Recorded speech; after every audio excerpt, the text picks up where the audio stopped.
Having increased masculine presence isn't about speaking in just this certain way, holding your body in just the right posture, saying just the right things, interacting in a very specific way. It's a lot more simple than that. There's only one thing that you really need to do. And when you're doing this one thing, everything else tends to happen automatically. You feel more confident. Your presence and groundedness increases. You feel more comfortable in confrontational situations. You're more comfortable with simply expressing yourself and your true self in a spontaneous way. And the first thing to understand is that if you are a man and you don't have strong presence, it's because there's something in the way. And when you remove this obstacle that's in the way of you having strong presence, then guess what? You become much more present right away. And that's what we're gonna dive into in this video. Hey guys, I'm Jonathan White. I'm here to help you master your sexual energy so you can manifest your ideal life. If you enjoy the content, make sure you hit subscribe to support the channel and get my free ejaculation control course through the link in the video description below. So developing your masculine presence, it's not necessarily about adding new things. Because when you're trying to focus on, okay, I need to breathe in this way,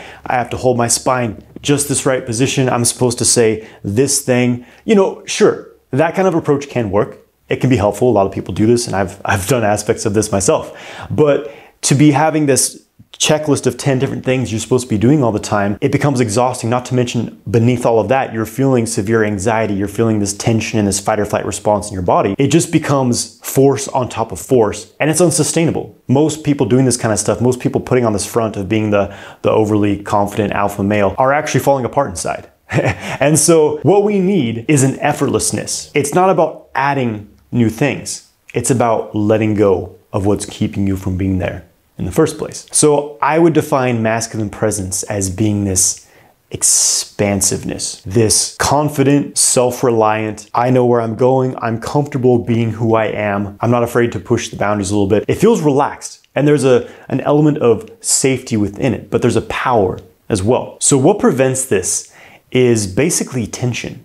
It's inner tension, it's emotional tension, it's mental tension, too much thinking, too much feeling, overcomplicating things, being stuck on these mental stories, worrying about what the person is thinking about you. And guess what that does to your body? It contracts things. It tenses you up. And when you're tense, you get more and more flighty, you feel nervous, you care too much about how people perceive you, and the whole thing just becomes more and more exacerbated. You get more nervous, you get more tense, you start to people please more and more, and it just becomes this downward spiral of you're living life in an anxiety, you're living life in nervousness, social anxiety, you're investing too much in caring about how others perceive you and trying to constantly mold yourself based on how you feel others would want you to be.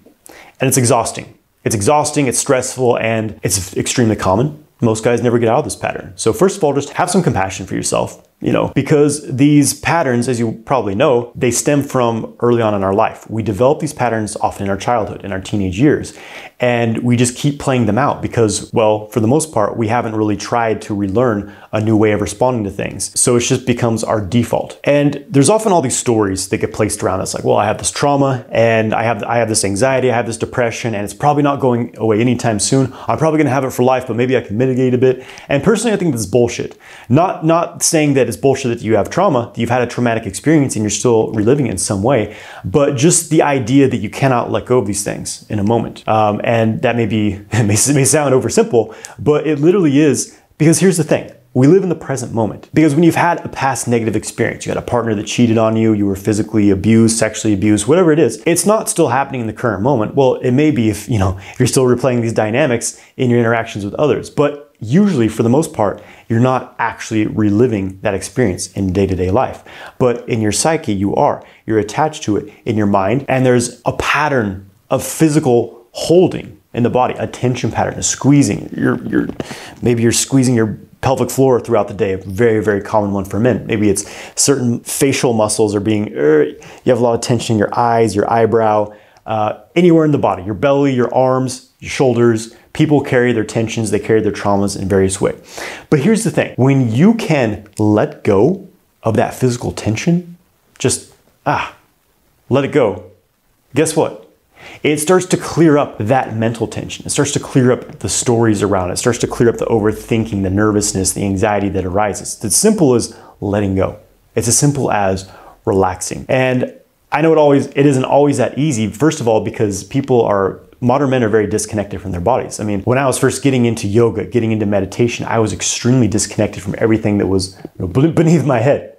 everything happening down here. And I remember one day realizing like, wow, my shoulders are really tense. I'm like holding them up all the time. And as I've progressed through releasing various tension patterns, I'm still finding these more subtle layers of tension that I'm holding within my body. So it's this constant process of finding these areas you're holding tension and releasing them. So this tension response, it just becomes habitual. And what it is, it's a restriction. It's a safety mechanism. It's a feeling of protecting yourself. You know, on the most primal level, it's like an animal's about to attack you. You tense up to kind of somewhat protect the body from the impact. But on a psychological level, in the context of our modern world, it makes no fucking sense to do this. Why should I be tensed up all the time? I'm not about to be hit by someone, 99% of the time.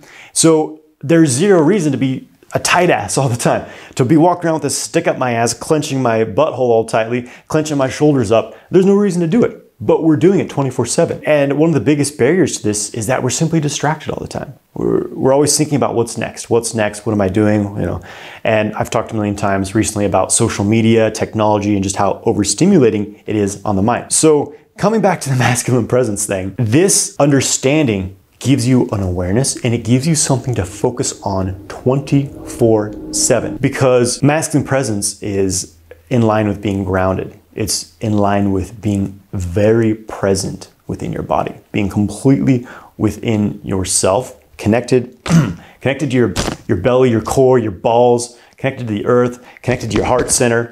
And you can't do that when you're thinking. You're thinking, feeling all these emotions, feeling. It's difficult to be present with that. So this is the one thing to focus on, is to practice bringing your mind, feeling into your body, noticing where you're tense, and letting go of it. That's it. That's all you need to do. You do that all the time. You'll be more present. You'll feel more confident. But we'll dive into this a little bit more, because what I recommend is make it a daily practice of either sitting in a chair.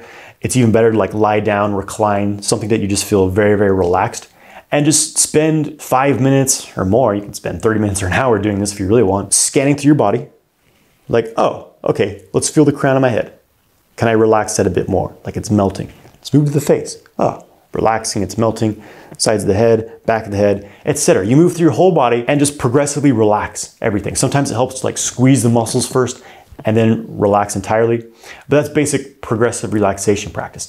And when you start doing that, you'll start to find, oh, I'm really tense in my jaw. I'm really tense in my upper back. You'll find your tension areas, and those will become your sort of anchor points. I also have a 20-minute guided nervous system balancing practice, which is really, really supportive in this process. That's a great daily practice to really tune into your body and learn what it feels like to actually be calm, relaxed, and have a somewhat of a regulated nervous system, because that becomes your new reference point. Find your tension areas. And maybe just start with 3. I recommend starting with 3. For me, the ones I've been working with recently are my forehead, just above my eyebrows, my diaphragm, and my pelvic floor, specifically more the rear of my pelvic floor, like my butthole basically. Years ago, I completely let go of my more superficial pelvic floor tension, but I'm finding this like deeper layer of tension that I've been working with. So throughout the day, this is like, it's almost like a mantra. It's like, relax the forehead. Let the solar plexus, the belly, just melt and be heavy like a bag of water. Relax my butthole. It's almost like I'm sinking everything down. And when I do that, immediately I feel more open. I feel more calm. And what I find personally is that anytime I'm in a state of monkey mind, my mind's going, it's thinking about all these things, that's always in conjunction with a state of tension in my body. And the overthinking for me tends to be in conjunction with facial tension in my face. So whenever I'm overthinking, I can immediately go, okay, I need to feel into my face, notice where I'm tensing, and relax it. And this goes great in coordination with your breathing, your breath. Smooth belly breathing, but not like an overly forceful, okay, I'm breathing, because that can be tense as well. The type of breathing I've been doing is, first of all, I completely relax my diaphragm, just completely like let it melt, let it hang. And I know that can be difficult to do when you have a lot of tension there, but I just do my best. It's like my diaphragm and my butthole are just sagging. They're got a saggy butthole, but literally that's the feeling. Just totally let it go. And then it's this very slow, effortless breathing, and make sure it's smooth. Like, do I tend to hold the breath? At some point, that's another sign of tension. So here's really breaking it down on a practical level. This is what you're aware of when you're interacting with people or just throughout your daily life. Whenever I'm driving around, I always say this, I do this while I'm driving around. There's like a million things by now, but it varies. But this is another thing recently I've been really working with while I'm driving around, is just how deeply can I relax my body? Just noticing how much tension you have in your body. And this is the most helpful thing for like social anxiety, interacting with women. Women are very sensitive creatures. And in general, as humans, our nervous system is very finely tuned. And it almost functions as like a tuning fork. People often use the word empathy, like, oh, I'm an empath, like it's some kind of psychic superpower, but it's how humans are. Animals do this too. It's just a lot of people are so numb and disconnected from the present moment that they lose this natural human ability. But it's just a normal part of your system. It's to be able to feel what others are feeling. And women are very highly tuned to this. And here's the basis of it. When you're around someone who's nervous, who's tense, and they're hesitant, they lack self-confidence, you tend to feel more nervous, more tense, and a lack of confidence. On the other hand, when you are around someone who is very calm, very grounded, they feel very confident, they feel very good about themselves, you tend to feel more confident, more grounded, and feel a lot better about yourself. This is really the key. This is really the key. It's like how you feel in your body, in the moment, that is how people feel around you. So if you feel nervous, flighty, and scattered, people will feel that way around you, and women especially will kind of like, okay, I'll see you later. And when you feel very safe to be around, when someone feels like they can really open up with you, they can relax and let go around you, by you creating that process within yourself, boom. That's the key. That's one of the major keys. And how do you do this? In your interactions with people, you notice how you tense up physically, how you stop breathing and you relax, relax, relax, relax, relax. I love this exercise because it gives me something to do. And when I'm having conversations with people and I'm at the checkout line, whatever it is, it's like, oh, relax, practice this release. It gives your mind something to focus on, so instantly you're in the moment, you're in your body, you become more grounded. And you'll start to see how differently you interact with people. You start to care less about how they perceive you. You're less likely to have these people-pleasing patterns when you're completely focused on this, because it brings you more within yourself. You're more likely to have a more fluid conversation. You're more likely to say things more spontaneously. Because you're in your body, you're letting go. You're releasing these barriers and this tension protection that you have to cut yourself off from others. You're opening that back up. And so when you're in a more confrontational situation, maybe you're having a more heated conversation, you're in a conflict with your partner, whatever it is, notice the tendency to contract, to tense up, and then relax. You bring your mind within your body, relax, relax, let go. This is a skill. This is something that, again, you can practice 24/7, and you always know that you're disconnected from the moment when you have this unconscious tension response.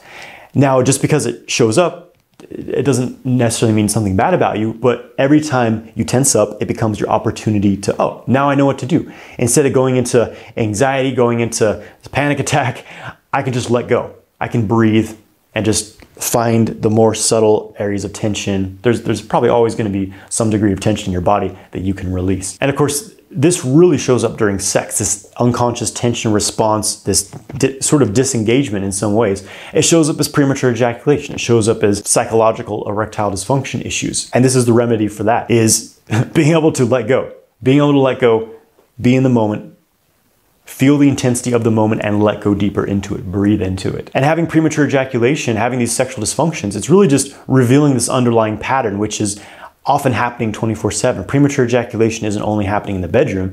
It's a tension pattern that you're carrying on a day-to-day basis. So working on it throughout your day, throughout your life, in all interactions is a really great way to go about this pattern. This is the thing with sexual kung fu. It's holistic. Understand that your sexual dynamics reflect your normal day-to-day dynamics. So when you work in both the bedroom and in your daily life, it has this carryover effect into both. So just to reiterate here, practice feeling your body, noticing where you're tensing up, and see if you can let go deeper and deeper and deeper, more and more relaxed. Do this throughout the day. I love to go on walks through the forest to just see how much I can release tension from my body.